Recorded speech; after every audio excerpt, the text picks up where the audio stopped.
So good morning, everyone. It's great to see you all and welcome to this seminar on renewable energy and ICT solutions in UN peace operations. My name is Heidi Olufsen. I'm the Consul General of Norway in New York, and it's really a pleasure to see all of you here. So many representatives from the business, both in person but also virtually. We have a lot of participants, and this event will be recorded. It's also great to see good colleagues from the UN system, from UN missions, from Innovation Norway, Nordkapp, World Bank, Guarantee Institute, among many others. The Norwegian Consulate General is very lucky to be co-located here with our UN delegation, and that really gives us a unique opportunity to work together with them and see where we can create synergies when and where possible. And we believe that mobilizing the private sector to get them more involved with the UN is one such area where we believe we can contribute to this kind of synergies. Last week, I attended the yearly meeting in Oslo for all Norwegian ambassadors and consul generals. There, our foreign minister was very clear on what is Norway's priority areas. Security policy, of course, being on the top, but also together with the green transition. And the green transition is really key. It is key to address the climate crisis. It is key to achieve many of the sustainable development goals. And it is also key in order for us to reduce our dependency on a few energy suppliers and thus strengthen energy security. And the green transition also really entails a lot of business opportunities, and that's what we are going to talk about today. We need the private sector to spur the green transition and to achieve sustainable development goals.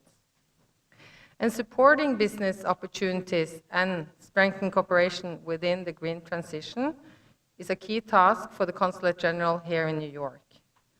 As I think many of you know, New York City and New York State have very ambitious plans for a green transition, and it's really leading the way in fighting climate change and creating green jobs through a significant commitment to clean energy. We are very proud that many Norwegian companies, together with great partners, can contribute to realizing those ambitious goals, bringing clean energy and green jobs to New Yorkers. From the consulate side, we support these US-Norwegian partnerships in many ways. But this is not the topic of today's seminar. Today, we will explore how private partnerships can contribute to making the UN operations greener. The UN plays an important role in getting the world to act on climate change. And it is thus encouraging to see the UN commitment to also accelerate internal climate actions to reduce CO2 emissions. It is great that the UN Secretariat has committed to walk the climate talk and achieve 80% renewable energy use by 2030. That's in 4.5 years, not much time. And currently, the peace missions use less than 6% renewable energy, and that accounts for 60% of the carbon footprint. To meet these ambitious but necessary targets, the UN must transform its approach to sourcing and generating power, and I'm sure we will hear more about those processes today.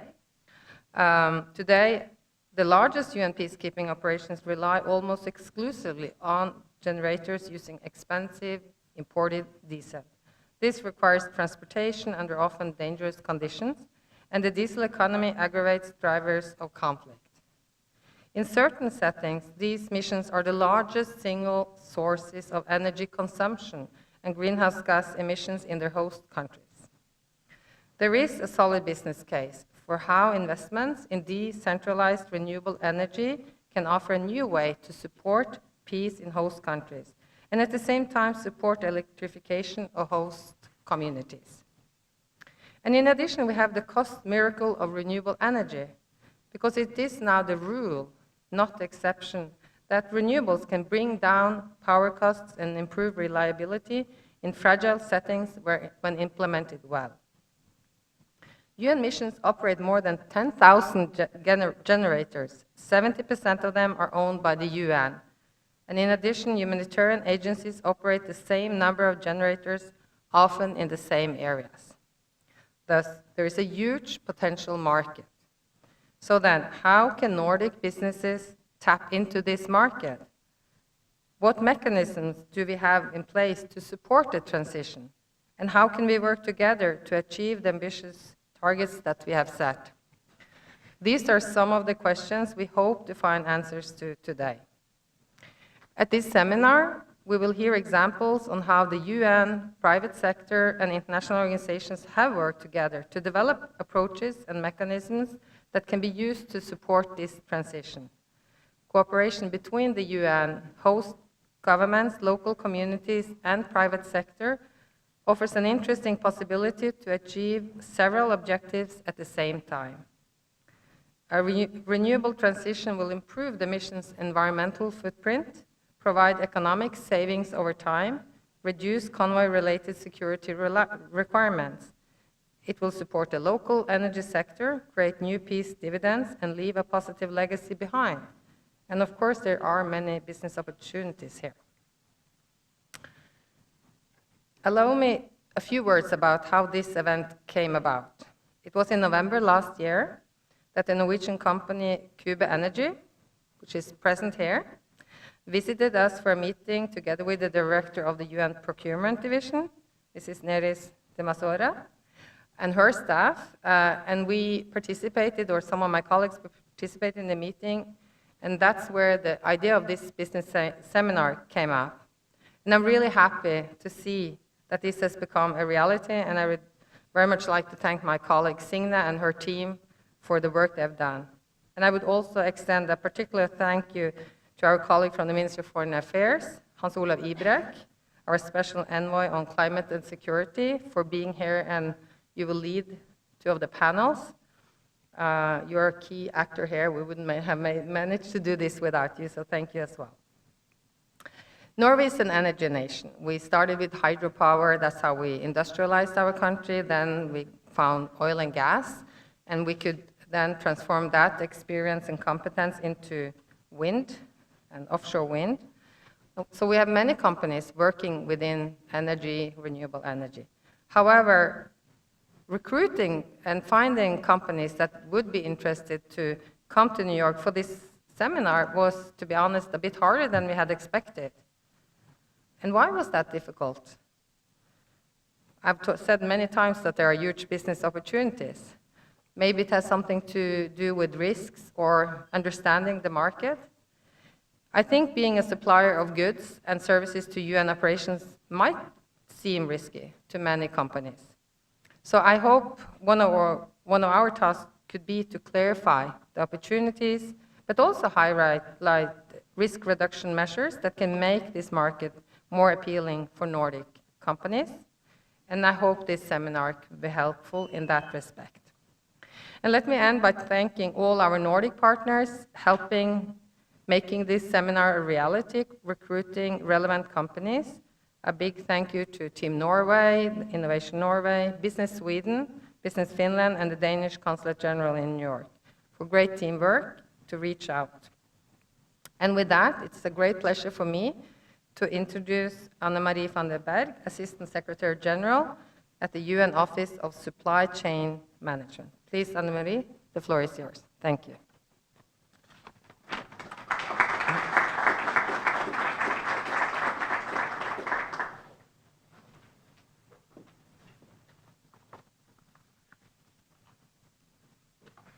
Ms. Olufsen, ladies and gentlemen, colleagues, it is my pleasure to be here with you today, representing the Office of Supply Chain Management in the Department of Operational Support.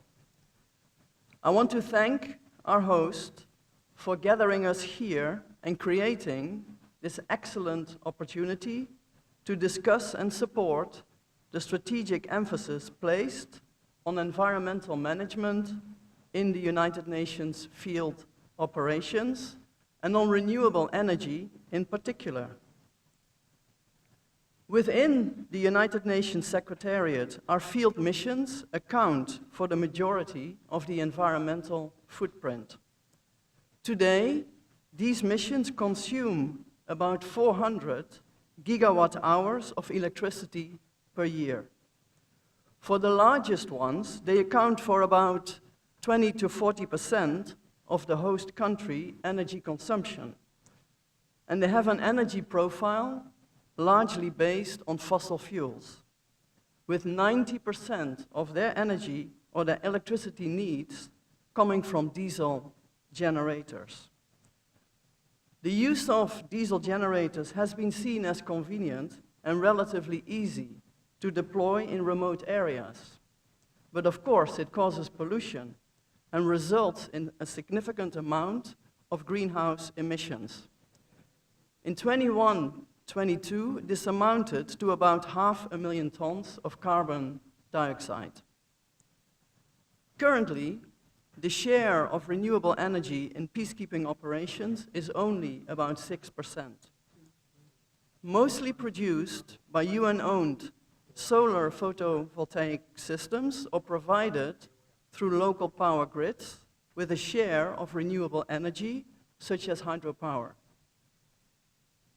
Our department has made tangible progress through the implementation of the environment strategy between 2017 and 2023. We have minimized risks, increased efficiency, and advanced work on renewable energy whilst leaving a positive legacy. Regretfully, this progress has been slow. Looking ahead, at the General Assembly's request and following preliminary consultations with a member state group of friends on leading environmental management in the field, our Undersecretary General will soon share the department's vision for the Environment Strategy 2030. This strategy aims to accelerate the sustained efforts of the past 6 years and responds to the UN Secretariat's commitment to source 80% of power from renewable sources by 2030. The Strategy 2030 will commit to continued implementation across 5 key operational pillars: energy, waste, water and wastewater, environmental management systems, and creating a wider impact. The Strategy 2030 will put forward 3 themes: do no harm, increase ambition, and leave a positive legacy. To accelerate this transition in peacekeeping missions, we are exploring a range of different approaches, such as inside defense projects, connecting to local grids, and outsourcing, including through partnership opportunities, such as the Renewable Energy Compact for peacekeeping. To date, 6 peacekeeping missions have joined the compact with host governments, financial partners, project developers, and other energy actors. To support UN field operations in reducing the level of greenhouse gas emissions and contribute towards more sustainable engineering practices, we have already established several energy efficient and renewable energy contracts, such as those for photovoltaic diesel hybrid power systems, solar-powered exterior site lighting systems, LED lighting fixtures, solar water heaters, and rainwater collection systems for prefabricated ablutions, to name a few. Since 2018, the UN Secretariat entities have invested over $100 million in purchases through these contracts, supporting supply chain circularity and energy transition.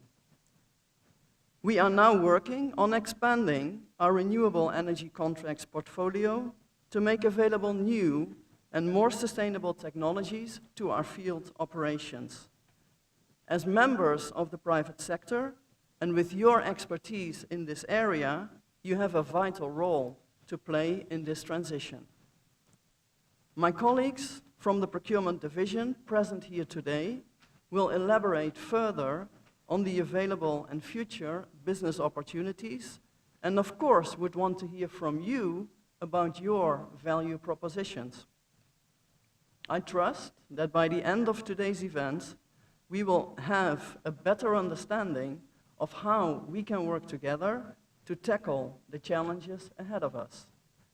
As we set the direction for the future of the environmental management in our field operations, I look forward to fruitful sessions, sharing of experiences, and discussing how we can maximize our partnerships on renewable energy solutions. Thank you.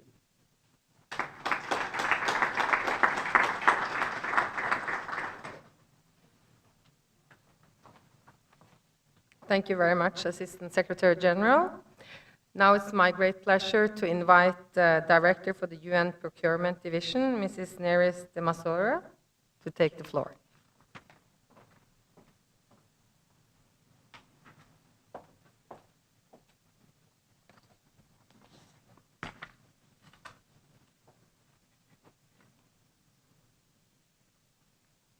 Excellencies, ladies and gentlemen, let me start by congratulating the organizers of this seminar on renewable energy and ICT in UN peace operations. For addressing you this morning, I have prepared a brief overview on how to do business with the United Nations, which contains some elements that will be a good segue into the next 3 thematic panels. Next slide, please. The United Nations Secretariat operates around the world through UN peacekeeping operations, mostly established in Africa, but also the Middle East, through offices away from headquarters in Geneva, Nairobi, and Vienna, UN regional commissions in Africa, Europe, Latin America and the Caribbean, Asia and the Pacific, and Western Asia, and international criminal tribunals in Rwanda and Yugoslavia. Currently, there are 12 UN peacekeeping operations in Mali, Western Sahara, Central African Republic, Democratic Republic of the Congo, South Sudan, Abyei, Middle East, Syria, Lebanon, Cyprus, and Kosovo, and 24 special political missions. Next slide, please. As part of the management reform initiated on the 1st of January 2019, and with the establishment of the Office of Supply Chain Management, the Secretariat launched category management, a systematic approach, end-to-end process to manage the goods and services it acquires with a much greater understanding of client needs and those specific supply markets. So far, 36 category strategies out of the 40 categories identified have been developed in the business areas of transportation, facilities and infrastructure, corporate support, rations, fuel, and security. Next slide. With regard to volume of spend in procurement by the UN Secretariat between 2017 and 2022, it is in average almost $3 billion US. Next slide.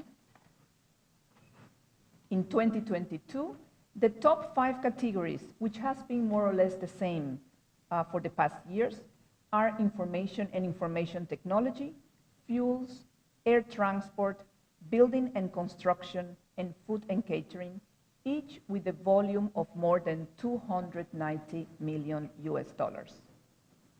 Next slide.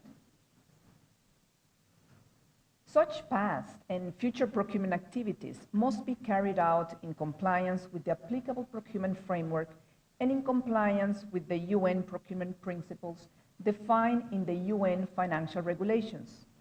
A more detailed definition of those principles may be found in the United Nations Procurement Manual, which is publicly available on the UN Procurement Division website. Next slide, please.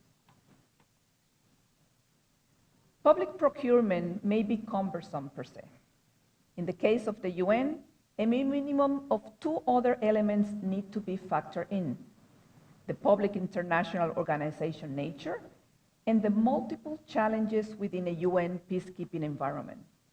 Instances of little or no infrastructure, limited resources, geographical factors, climate, natural disasters, diseases, emergency, security risks, host nation restrictions, global economic environment. Next slide. Despite of the mentioned challenges, the UN has spearheaded, also encouraged by the member states, the integration of social, economic, and environmental principles of sustainable development into its operations in support of the Sustainable Development Agenda. The social dimension of the Sustainable Agenda considers the promotion of human rights, elimination of child labor, fair labor conditions, gender equality, and wider ethical issues in the supply chain. The Sustainable Development Goal 5, Achieve Gender Equality and Empower All Women and Girls, aims at giving women equal rights to economic resources and creating a society that is equal, fair, and more economically inclusive. In this context, the Office of Supply Chain Management has contracted access to an information network of women-owned businesses in many categories to develop and grow an inclusive source strategy in support of inclusive growth and Sustainable Development Goal 5.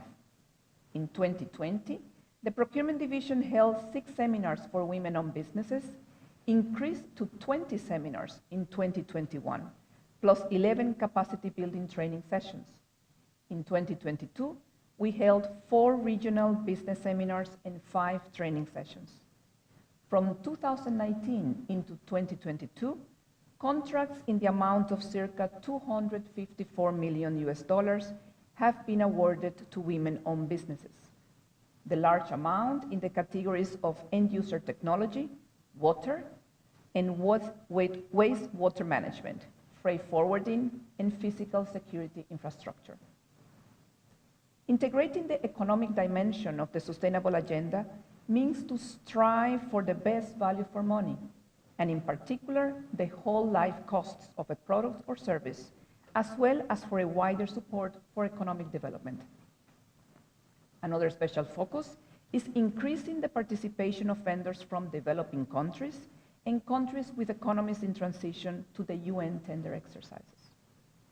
As for environmental considerations, they continue to be mainstream into established UN policies and guidance, processes and functions. We aim to reduce overall demand for energy through efficiencies, to increase the proportion of energy sourced from renewables, and to reduce the level of greenhouse gas emissions generated by peace operations. We strive to conserve water, to improve waste management, and to reduce the level of risk from solid and hazardous waste generated by peace operations. The goal is not only not to do harm, but also to leave a positive legacy in the host community by anchoring relevant capacity, co-benefiting peacekeeping operations and the host community. In doing so, we will all be contributing to the Sustainable Development Goals. To this end, we strongly advise and encourage our UN vendors to adopt sustainable and socially responsible policies. Next slide, please. This last consideration brings me to share with you some examples of our current portfolio in renewable, as published in the Procurement Division website. These global long-term agreements have been awarded to a mixed pool of vendors in developing and developing countries. I understand that participants to today's seminar come from Norway, Sweden, Denmark, Finland, USA, Luxembourg, and Gambia. In this sense, I would like to share with you some statistics for your perusal and motivation. In 2022, the UN Secretariat invited 260 vendors from the countries I just mentioned to various solicitations in the category of renewable energy. However, only 18, or 7%, submitted a proposal. A lot of effort has been and will continue to be undertaken to promote the UN as a reliable partner for renewable energy projects and increase the number of participants to our business opportunities. And in this sense, we have attended various fora exclusively dedicated to the topic, where we explain the importance of environment management as a priority in the UN peace operations, with a focus on efficiency in the use of natural resources, as well as ways the UN is transitioning to renewable energy.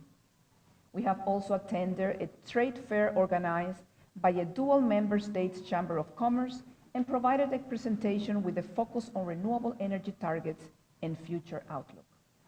Next slide.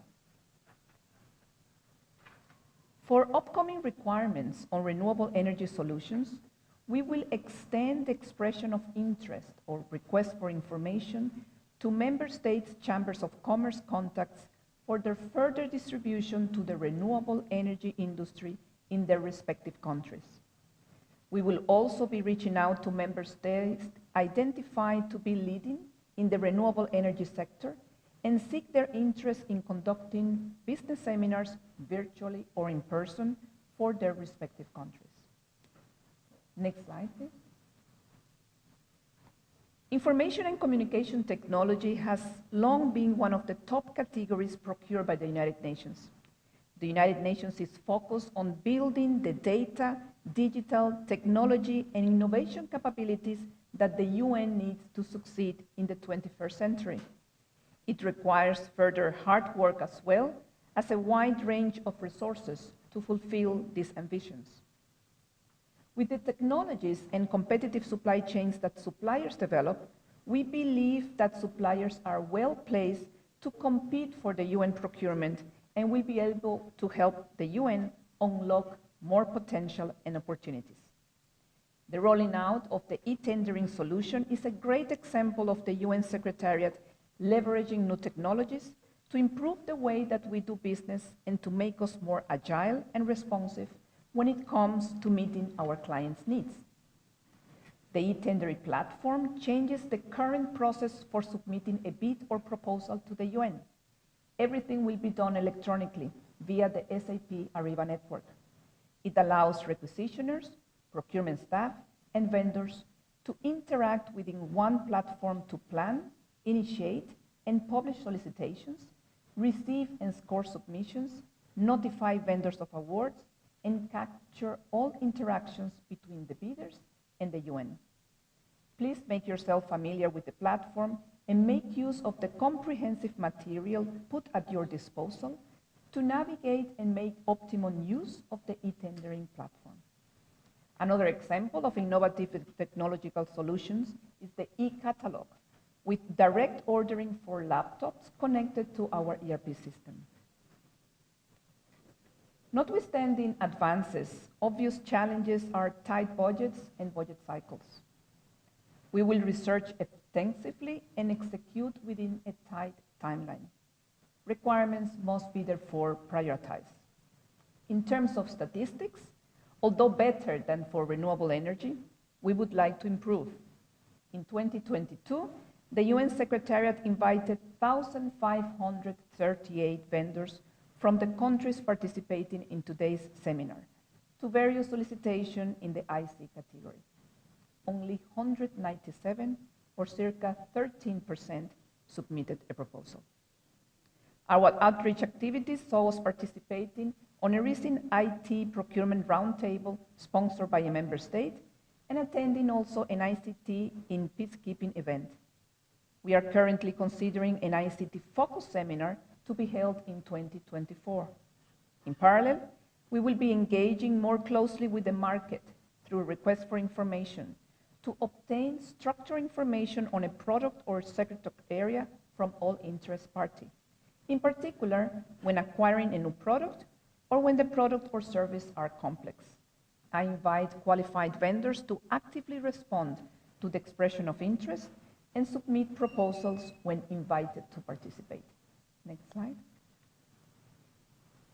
And to do business with the United Nations and participate in the above-mentioned business opportunities, the first thing is to register on the United Nations Global Marketplace, UNGM, which is the UN Global Vendor Portal.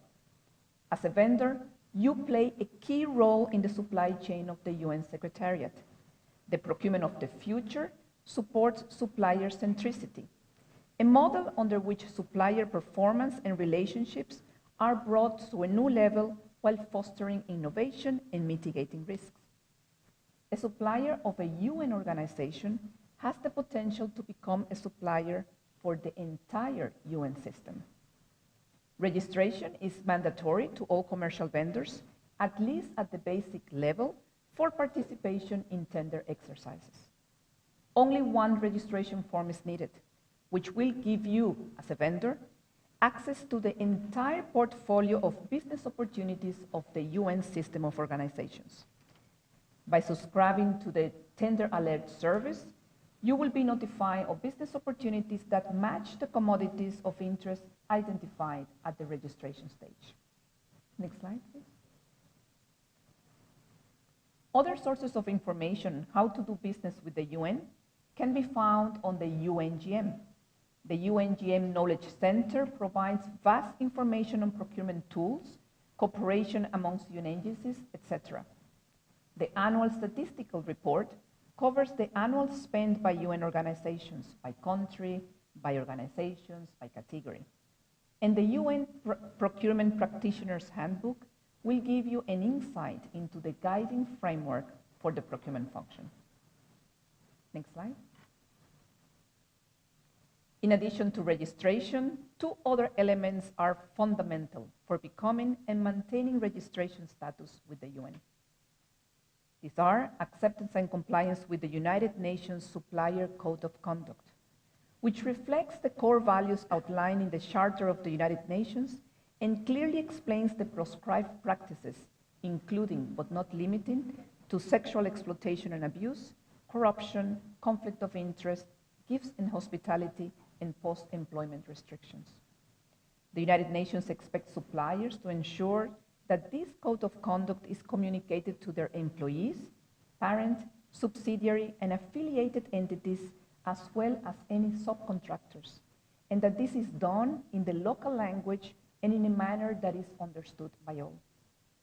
The second element is acceptance and compliance with the United Nations General Conditions of Contract.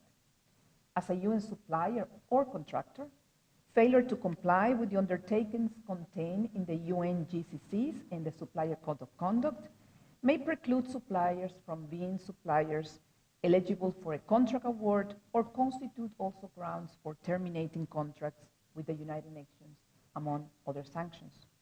I strongly advise you to visit the UN Procurement Division website for more detailed information on those topics. Next slide.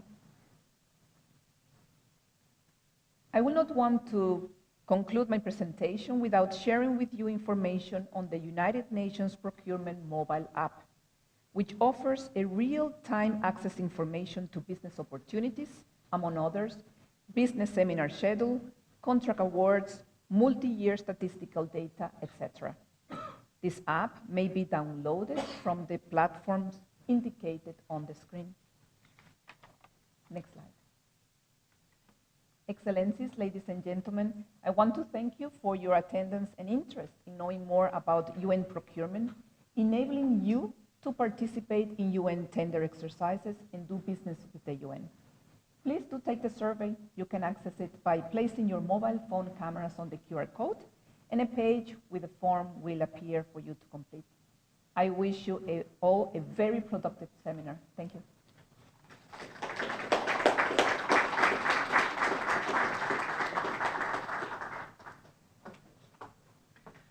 Thank you very much, Mrs. Neris. Then it's a great pleasure, and I hope this presentation can be shared with the participants. I think it's very useful.